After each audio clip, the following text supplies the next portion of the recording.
How are you तपाईँ सबैलाई नमस्कार है। म चाहिँ आज हामी चाहिँ एकजना बहिनी हुनुहुन्थ्यो त्यहाँको घरमा लन्चमा बनाउनु भएको थियो अन्डामै है। प्रेम बाबुको फ्यामिली अनि हामी आमा छोरी किनकि मेरो हस्बेन्ड त्यो दिन छुट्टी थिएन एकदम राम्रो खाना एकदम लजाइरहेको छ।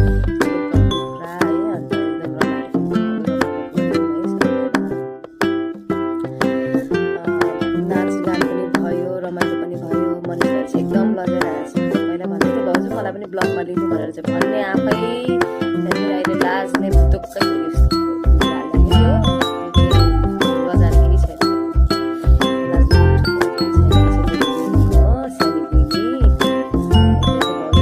त्यस्तो अवस्थामा चाहिँ नलिनु भन्दै थियो तर पनि आमाले सिधा रमाइलो गरिरहनु भएको छ